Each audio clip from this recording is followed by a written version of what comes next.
సన్నిధితో కప్పునాయన, నీ మహిమతో నింపయ్యే ఈ స్థలాన్ని. ఇదంతా పరిశుద్ధపరచు. సర్వ సృష్టికి క్రీస్తు ప్రేమను చాటుతా, వెనుకున్నవి మరచి ప్రజలు బలం పొందాలా, వారి కుటుంబాల్లో, వారి జీవితాల్లో, వారి హృదయాల్లో నెమ్మది కలిగించే అభిషేకం దిగాలి. ఇక్కడ అడుగు పెడితేనే జీవితాలు మారిపోవాలయ్యా, గొప్ప కార్యాలు జరగాలి. ముందుకు సాగుతాం, అలసిపోము మేము, గమ్యం చేరుతాం.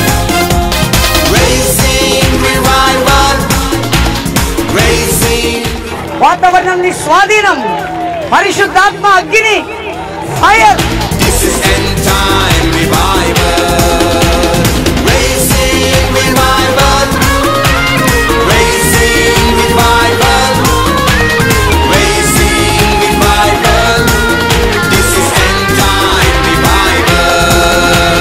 అక్టోబర్ 16 సాయంత్రం 4 గంటలకి ముగింపు సభకి బెల్లంపల్లిలో, ఇదిగో ఈ ప్రార్థన స్థలంలోకి, ఈ పరిశుద్ధాత్మ కుమ్మరింపు స్థలంలోకి, అందరూ ఏకముగా కూడి ఆరాధించి ప్రార్థించే ఈ స్థలంలోకి ప్రభు నిన్ను పిలుస్తుండగా అడుగు పెట్టండి.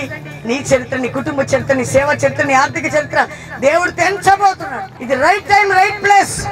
ఏదో తెలుసా, నువ్వు ప్రభుని కలుసుకోబోతున్నావు, కానీ ఎక్కడ ప్రార్థన ఉంటుందో, ఎక్కడ ఆరాధన ఉంటుందో, ఎక్కడ ప్రజలు కూడి ఉపవాసం ఉంటారో అక్కడ నా ప్రభు కదలబోతున్నాడు. ఇది దేవునికి ఇస్తున్న ప్రవచన వాక్కు. ఎండిపోయిన నీ జీవితం చిగురించబడబోతుంది. ఎంటి అయిన నీ బాణలు క్రొత్త రాక్షసంతో నింపబడబోతున్నాయి. God bless you. అందరికీ ప్రైజ్ ది లార్డ్.